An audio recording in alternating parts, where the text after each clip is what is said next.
nanti setelah ini kita lanjut ke diskusi. Jadi silakan ditanyakan apapun itu. Kalau mungkin nggak sepakat perspektif dari Bu Isna ataupun Bang Arif, silahkan ditanyakan.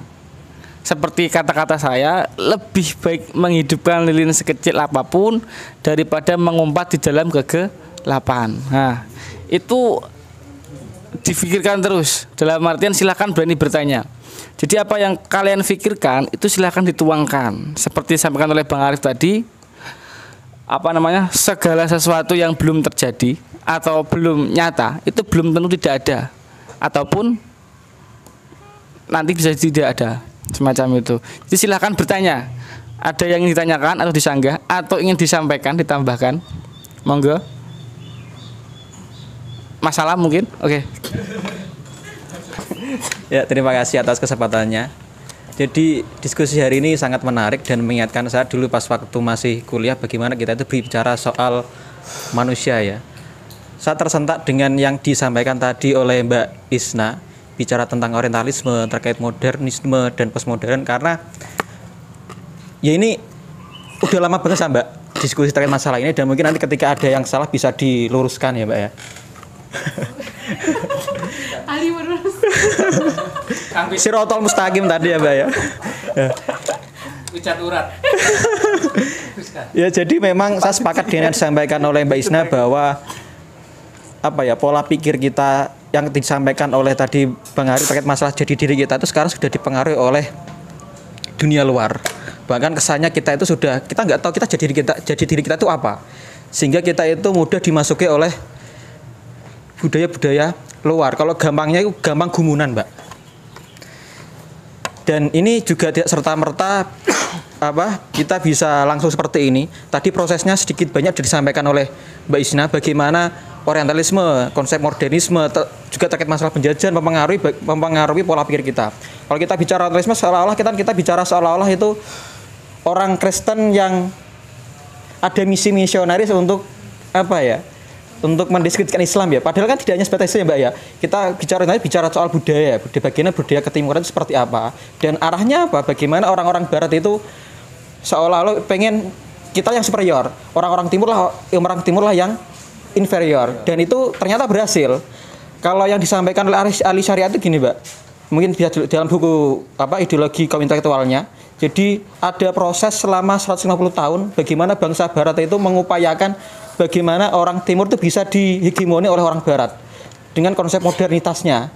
Jadi bagaimana orang-orang barat itu mempelajari bagaimana budaya timur itu, dicari celahnya setelah tahu celahnya bagaimana dirusak. Setelah dirusak dan kita lupa dengan jadi diri kita, ditawarkanlah dengan konsep modernisme. Atau dalam bahasa kalau kamu pengen jadi orang yang bagus, kalau kamu pengen menjadi orang yang intelektual, orang yang modern, ya harus mengikuti orang barat. Dan akhirnya berhasil sampai sekarang. Dan pasca itu sebenarnya ada upaya Mbak dari orang-orang golongan Islam itu, yaitu upaya untuk yang kalau orientalisme kan orientalisme itu kan dari barat ya Mbak. Kalau dari timur itu namanya oksidalisme. Mungkin tadi lupa disampaikan. Yang itu salah satu termasuk diantaranya itu yang mencoba untuk menggawan itu adalah Hasan Hanafi. Jadi bagaimana orang-orang Islam atau orang-orang ketimuran pada waktu itu pengen menghalau budaya barat karena sudah terlalu masuk di dalam dunia Islam, yang menyebabkan kita itu mengalami kemunduran. Tidak hanya Islam sih, khususnya orang-orang timur. Akan tetapi itu perjalanannya orang-orang yang di Oksentalis termasuk Hasan Hanafi, Muhammad Iqbal dan kawan-kawan itu dianggap seorang yang liberal. Sing akhirnya karena kafir, yang pada akhirnya kita sendiri mungkin nanti bisa disampaikan oleh Bang Arif. Astagfirullah. Sehingga kita sendiri seorang orang Islam karena kita terlanjur dengan kalau dalam bahasanya itu, kalau kita bicara sejarah itu kita sudah terlanjur dengan budaya seolah ijtihad itu dimatikan. Jadi seolah-olah itu kita tidak diizinkan untuk melakukan ijtihad lagi. Jadi seolah mereka yang mencoba untuk menyampaikan ijtihad baru itu dianggap orang yang liberal, dan akhirnya kita antipati. Dan itu masih sampai sekarang. Makanya orientalisme kan dari orientalisme kan dari barat ya Mbak. Kalau dari timur itu yang namanya oksidalisme. Mungkin tadi lupa disampaikan. Yang itu salah satu termasuk diantaranya itu yang mencoba untuk menggawan itu adalah Hasan Hanafi. Jadi bagaimana orang-orang Islam atau orang-orang ketimuran pada waktu itu pengen menghalau budaya barat karena sudah terlalu masuk di dalam dunia Islam yang menyebabkan kita itu mengalami kemunduran. Tidak hanya Islam sih, khususnya orang-orang timur.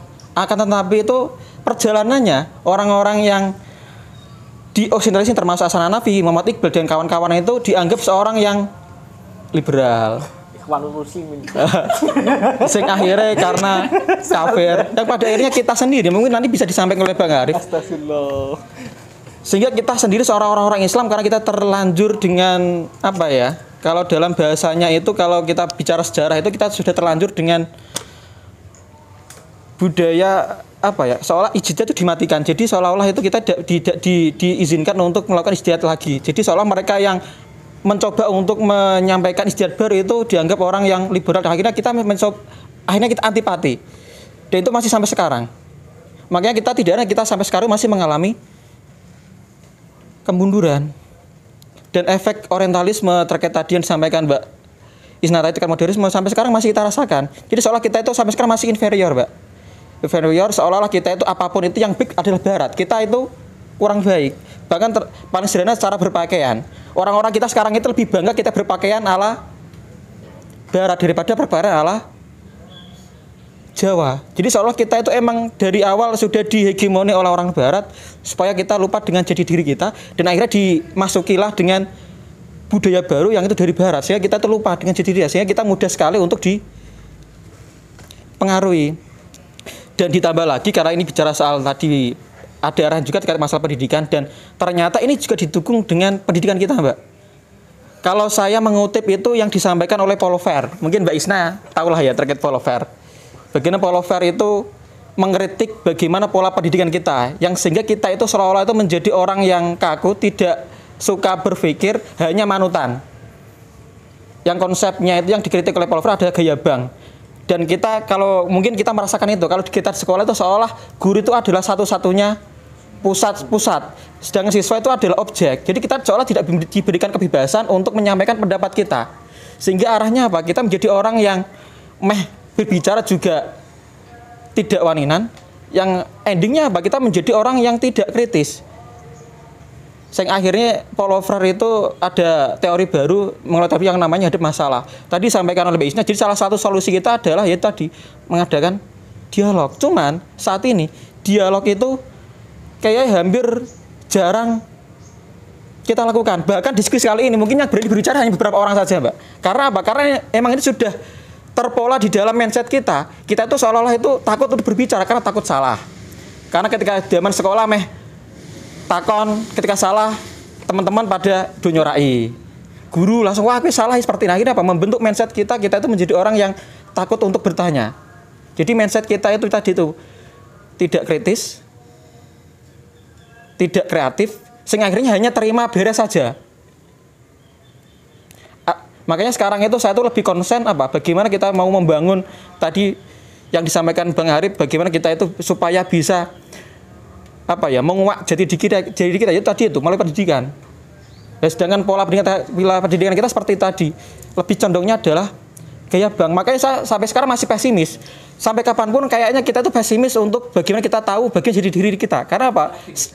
Sekarang mindset kita itu yang dibangun di sekolah. Karena sekolah itu kan tempatnya untuk membangun pola pikir ya. Seperti itu tadi itu. Mengajarkan kita menjadi orang yang tidak kritis. Mungkin sedikit aja sih, Pak, untuk dan Bang Arif menanggapi terkait masalah banyak persoalan yang dilontarkan tadi. Itu biar di situ aja. Biar pendidikan yang menjawab. Makin hari makin susah saja. Ya menjadi manusia itu tidak gitu dah. Jadi apa yang tak tangkap Ihsan Skuter Bang. Ya. Dari lagu Ihsan Skuter itu mungkin tidak menjawab. Jadi apa kalau kiri dibilang komunis. Jadi apa? Saya nangkepnya kalau berbicara masalah pendidikan itu ya. Saya itu berpikir seperti kejahatan struktural, Bang. Kejahatan struktural. Saya mikirnya itu semacam kejahatan struktural. Kalau baru produk kekerasan simbolik dalam Nah, pendidikan. nanti bisa dikat ya bang. Kalau kalian cek di madrasah masing-masing atau di sekolah di sekolahan masing-masing. Diskusi non sensor, Pak. Dari apa ya gampangnya? Jadi dari apa ya? Se-Jawa Tengah lah istilahnya. Coba silakan dicek dari 100 orang guru. Dicek berapa guru yang membuat RPP atau sekarang modul ajar dan berapa guru yang menerapkan itu di pendidikan. Semacam itu. Kalau saya nangkep, saya termasuk orang yang pro kurikulum merdeka, Bang. Sebenarnya. Sepakat. Saya orang yang pro kurikulum merdeka. Karena apa ya? Kurikulum merdeka itu saya nganggapnya demokratis sekali. Tapi siswa-siswi zona pendidikan yang apa namanya ya, orang-orangnya itu istilahnya maaf belum bisa mengikuti arus. Gampangannya kalau dalam dunia demokrasi itu belum madani masyarakatnya. Jadi ketika beliau orang-orang itu menangkap demokrasi, maka kalau dibilang itu apa ya bang, tes politika dulu itu dianggap bahwa demokrasi adalah sistem pemimpinan yang buruk. Seperti halnya pendidikan kurikulum merdeka dianggap sebagai kurikulum pendidikan yang buruk. Padahal kalau saya nangkepnya tidak ada orang naik kelas. Dalam artian tinggal kelas itu tidak ada. Tapi lebih ke apa ya? SKS, sistemnya lebih ke SKS. Jadi saya cenderung cocok pakai kurikulum merdeka kalau dalam dunia pendidikan. Tapi masalahnya segala teori-teori itu munculnya itu dari satu universitas di barat. Apa Bu? Yang paling terkenal di barat itu? Enggak, satu itu loh. Oxford. Universitasnya apa konsepnya? Universitasnya. Orang tahunya Oxford semua ya. Saya lupa itu. Pokoknya semua teori itu keluarnya dari situ. Cenderungnya lebih utama kita masukkan barat lah ya. Semuanya keluarnya dari barat. Sebenarnya kalau kita itu belajar kaitannya historis, kalau saya semenjak ketemu Bang Arif itu jadi sadar bahwa apapun teorinya itu sudah ada di Indonesia. Sudah ada di Jawa, di sekeliling kita sudah ada. Contohnya kayak struktural fungsional, dogma-dogma itu di Indonesia sudah muncul dari zaman dulu. Dari zaman kerajaan itu sudah muncul bahwa setiap raja itu akan mempengaruhi rakyatnya. Nah, termasuk ke pengambilan keputusan. Dan setiap rakyat itu pasti ada yang membenci rajanya. Itu selalu muncul fenomena itu. Kalau dibilang sekarang tidak ada kasta, sebenarnya ada kasta. Contohnya, kalau kalian semua nggak ikut HMI atau nggak terjun di dunia HMI, kalau saya bicara mungkin nggak didengar karena saya ketua umum misalnya kayak gitu loh bang. Intinya kalau orang gampangannya kalau orang punya uang, kalau bang di pertemuan pertama dulu kalau orang punya uang punya kuasa, kentut pun harum baunya kayak gitu. Jadi kan sama Marx ada kelas proletariat. Borjuis. Jadi itu hampir sama. Jadi barat sama timur itu sebenarnya sama kalau versi teori. Cuman tidak ada orang Jawa yang mengilmiahkan itu. Kalau dalam artian sudah apa ya? Tidak, kita telat menulis, istilahnya kayak gitu. Kita telat menulis. Karena kita telat menulis, anak-anak kita telat membaca. Saya nangkapnya semacam itu. Kalau kita korelasikan dalam dunia pendidikan ya apa ya Pak Miftali? Kalau sistem pendidikan kita masih semacam itu saja ya nggak akan ideal. Dan saya yakin semua pendidikan itu ideal. Tapi pemangkunya itu loh yang kadang-kadang kurang ideal. Contohnya saya bukan seorang guru yang baik sebenarnya. Saya mengakui itu. Karena apa? Karena style pembelajaran itu belum sesuai dengan style saya. Jadi dalam artian setiap murid itu pasti setiap santri pasti mengidolakan kiainya. Itu real. Dan kita dipaksakan untuk mengidolakan seorang guru. Tapi endingnya membenci semua guru. Contohnya saya guru BK, contohnya ya. Jadi semua siswa ketemu saya pasti takut. Ketemu saya, semua siswa pasti lari. Karena taunya apa? Guru BK sampai sekarang itu dianggap sebagai polisinya madrasah, polisinya sekolah. Itu merupakan salah satu unsur kecil yang membuat siswa itu takut untuk berkreasi dari situ. Dan kurikulum merdeka belum berjalan dengan baik. Sebenarnya kalau kurikulum merdeka diterapkan dengan baik, insya Allah pendidikan kita perlahan mulai baik. Dari apa ya gampangnya? Jadi dari apa ya? Se-Jawa Tengah lah istilahnya. Coba silakan dicek dari 100 orang guru. Dicek berapa guru yang membuat RPP atau sekarang modul ajar dan berapa guru yang menerapkan itu di pendidikan. Semacam itu. Kalau saya nangkep, saya termasuk orang yang pro kurikulum merdeka, Bang. Sebenarnya. Sepakat. Saya orang yang pro kurikulum merdeka. Karena apa ya? Kurikulum merdeka itu saya nganggapnya demokratis sekali. Tapi siswa-siswi zona pendidikan yang apa namanya ya, orang-orangnya itu istilahnya maaf belum bisa mengikuti arus. Gampangnya kalau dalam dunia demokrasi itu belum madani masyarakatnya. Jadi ketika beliau orang-orang itu menangkap demokrasi, maka kalau dibilang itu apa ya Bang, tes politika dulu itu dianggap bahwa demokrasi adalah sistem pemimpinan yang buruk. Seperti halnya pendidikan kurikulum merdeka dianggap sebagai kurikulum pendidikan yang buruk. Padahal kalau saya nangkepnya tidak ada orang naik kelas. Dalam artian tinggal kelas itu tidak ada. Tapi lebih ke apa ya? SKS, sistemnya lebih ke SKS. Jadi saya cenderung cocok pakai kurikulum merdeka kalau dalam dunia pendidikan. Tapi masalahnya segala teori-teori itu munculnya itu dari satu universitas di barat. Apa Bu? Yang paling terkenal di barat itu? Enggak, satu itu loh. Oxford. Universitasnya apa konsepnya? Universitasnya. Orang tahunya Oxford semua ya. Saya lupa itu. Pokoknya semua teori itu keluarnya dari situ. Cenderungnya lebih utama kita masukkan barat lah ya. Semuanya keluarnya dari barat. Sebenarnya kalau kita itu belajar kaitannya historis, kalau saya semenjak ketemu Bang Arif itu jadi sadar bahwa apapun teorinya itu sudah ada di Indonesia. Sudah ada di Jawa, di sekeliling kita sudah ada. Contohnya kayak struktural fungsional, dogma-dogma itu di Indonesia sudah muncul dari zaman dulu. Dari zaman kerajaan itu sudah muncul bahwa setiap raja itu akan mempengaruhi rakyatnya. Nah, termasuk ke pengambilan keputusan. Dan setiap rakyat itu pasti ada yang membenci rajanya. Itu selalu muncul fenomena itu. Kalau dibilang sekarang tidak ada kasta, sebenarnya ada kasta.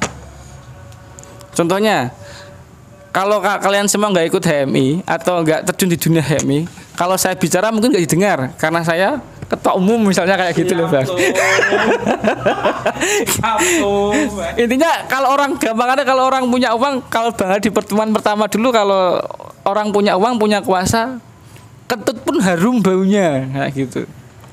Jadi kan sama Marx ada kelas proletariat. Borjuis. Jadi itu hampir sama. Jadi barat sama timur itu sebenarnya sama kalau versi teori. Cuman tidak ada orang Jawa yang mengilmiahkan itu. Kalau dalam artian sudah apa ya? Tidak, kita telat menulis, istilahnya kayak gitu. Kita telat menulis. Karena kita telat menulis, anak-anak kita telat membaca.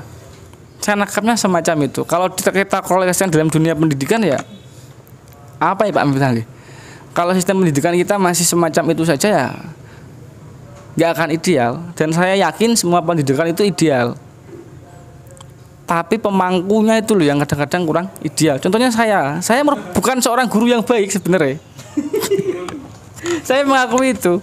Karena apa? Karena style pembelajaran itu belum sesuai dengan style saya. Jadi dalam artian setiap murid itu pasti setiap santri pasti mengidolakan kiainya. Itu real. Dan kita dipaksakan untuk mengidolakan seorang guru. Tapi endingnya membenci semua guru. Contohnya saya guru BK, contohnya ya. Jadi semua siswa ketemu saya pasti takut. Ketemu saya, semua siswa pasti lari. Karena taunya apa? Guru BK sampai sekarang itu dianggap sebagai polisinya madrasah, polisinya sekolah. Itu merupakan salah satu unsur kecil yang membuat siswa itu takut untuk berkreasi dari situ. Dan kurikulum merdeka belum berjalan dengan baik.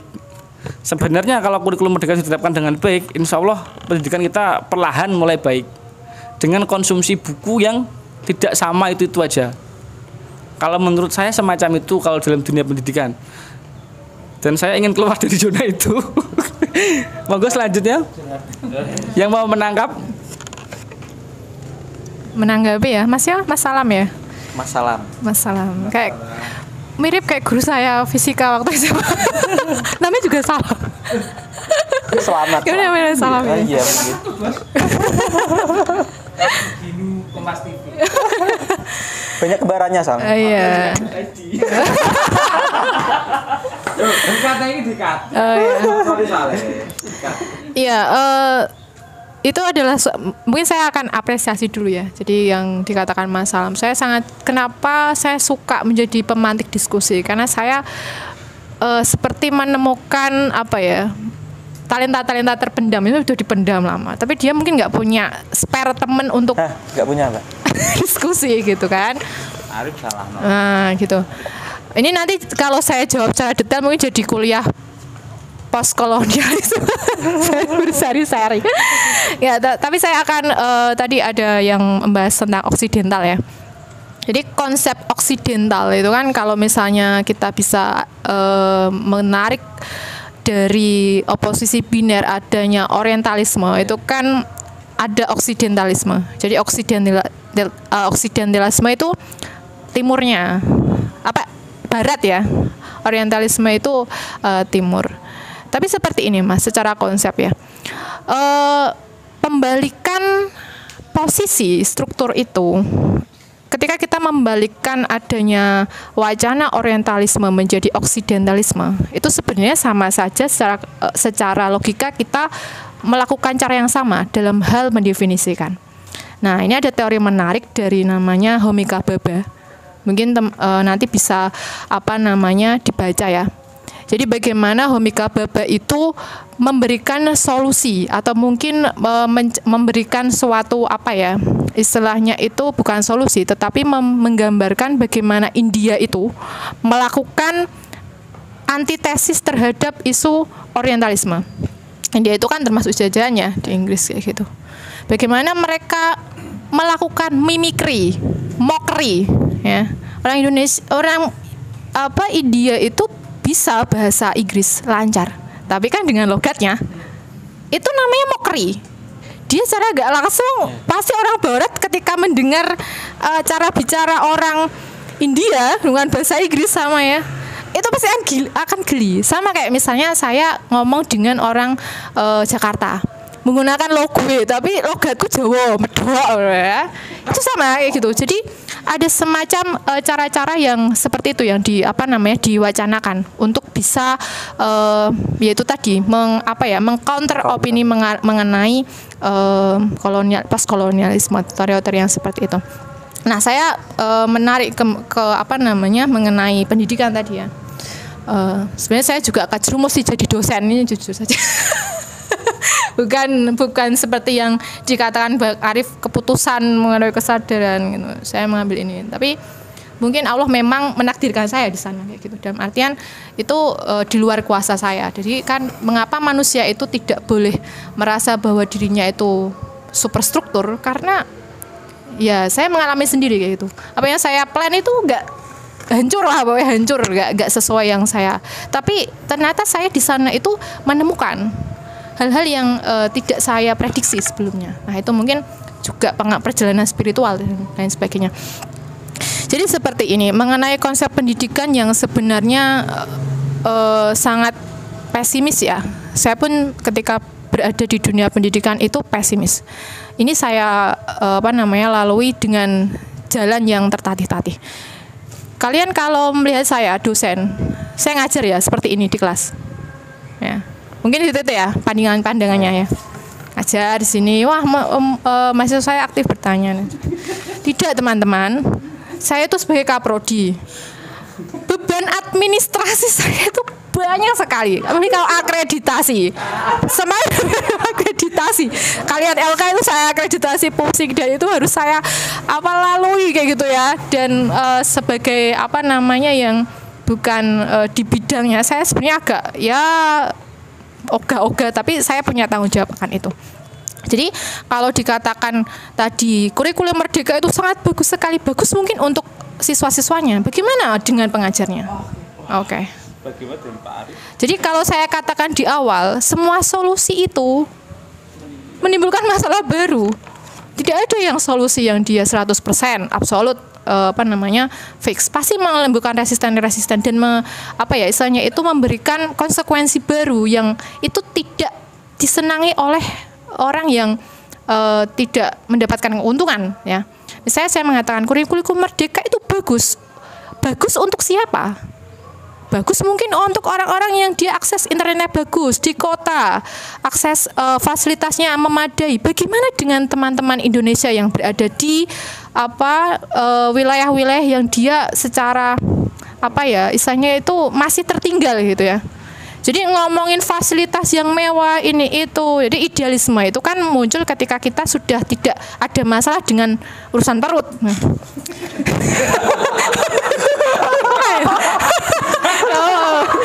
Saya nggak sengaja loh Bang. Iya gitu ya. Nah ini saya ingat kemarin diskusi kemarin gitu. Wah ketika Bang Zian ya bicara soal money politik itu apa hal yang itu merusak demokrasi. Ya dia Bawaslu ngomong kayak gitu. Harus. Dia digaji untuk itu. Bagaimana dengan orang-orang yang sehari-hari pikirannya hanya terfokuskan untuk bisa menghadirkan makanan di meja makan? Tidak akan. Susah. Oke? Ya kan? Nah, aku kayak ini. Susah. Jadi pantan mau. Makanya saya keluar dari Panwas ini gejolak.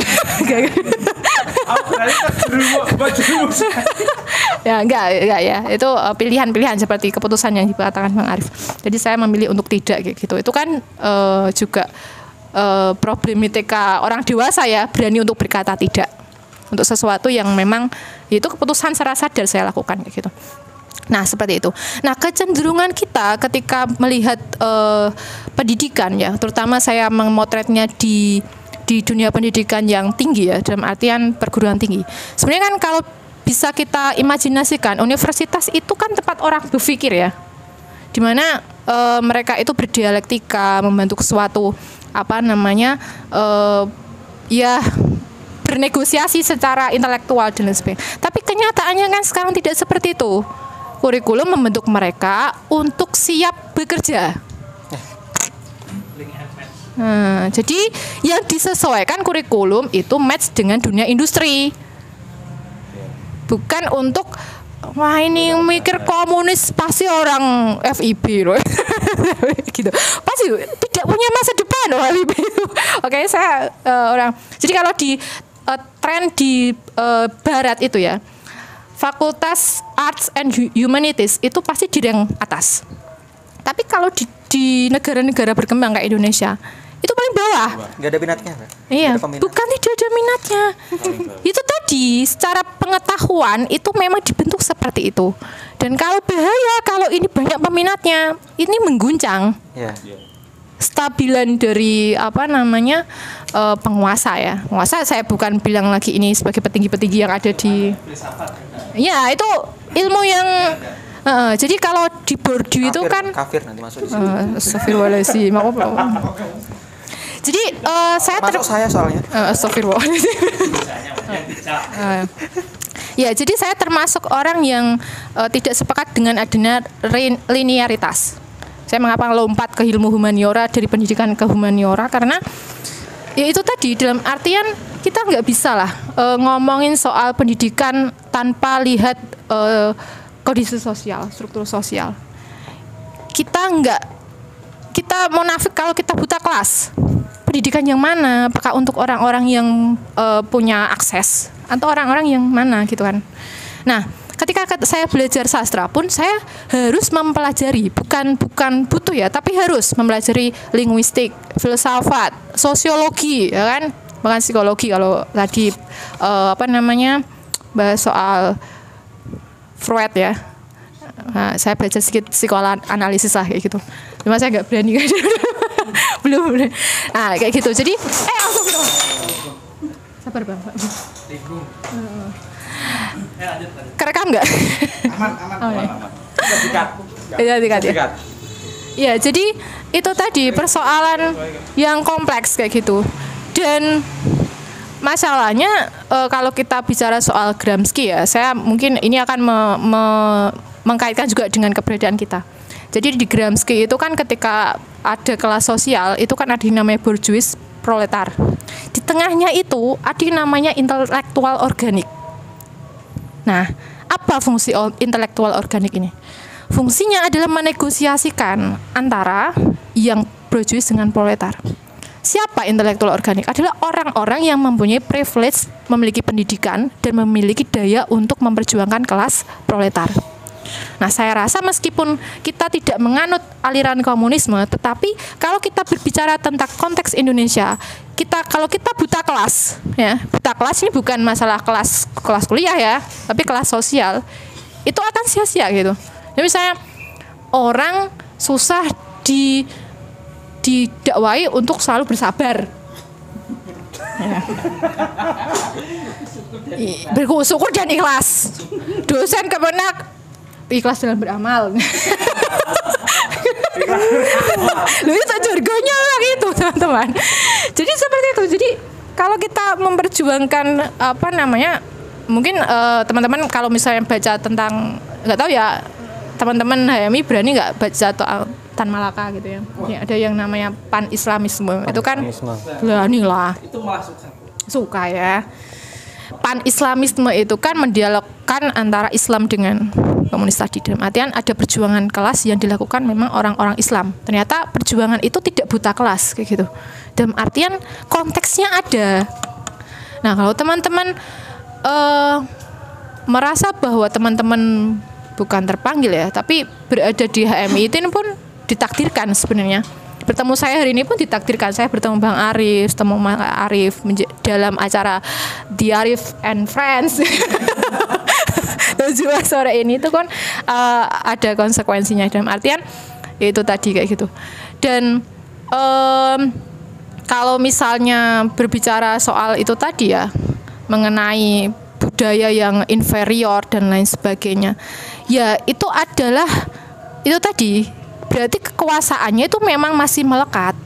Dalam artian kalau kita tidak berani untuk mendefinisikan diri kita misalnya dari kearifan lokal ya kan, dari diri kita, kekayaan kita yang sebenarnya melekat dalam diri kita. Meskipun misalnya saya berbicara tentang konteks Jawa ini pun tidak lahir secara original gitu. Ya, Jawa yang mana, pengaruhnya pasti ada. Jadi dialog-dialog itu pun yang akhirnya justru menghasilkan sesuatu yang mungkin bisa dikatakan otentik. Jadi ketika Muhammad Natsir ya kan, ada Nurcholish Madjid dan lain sebagainya kayak gitu. Itu pun berani untuk berdialog. Nah, saya ini akhir-akhir ini baca bukunya Profesor Hamid Fahmi Zarkasi, Ektor Unida. Ini mau nanti dikat ya Bang? Enggak dikat ya? Enggak dikat, aduh, enggak. Oh iya. Ya judulnya itu Miskat. Nah teman-teman, ada yang pernah baca? Miskat Al-Anwar. Hah? Miskat. Fahmi Zarkasi, Hamid Fahmi Zarkasi. Dari Insis. Bukan. Ini buku terbaru kok. Maksudnya dari pemikiran 2013-an lah. Saya kuliah waktu di Solo. Miskat. Nah, itu berwacana mengenai dewesternalisasi. Ya kan, deliberalisasi dan lain sebagainya. Itu ada suatu pernyataan yang masih terngiang di di dalam pikiran saya. Kalau misalnya kita mau menjadi Islam yang kafah ya. Jadi kita berpikirnya itu Islam itu sebagai world of view. Word of life ya, way of life ya, way of view gitu. Jadi sudut pandangnya memang harus Islam dan lain sebagainya.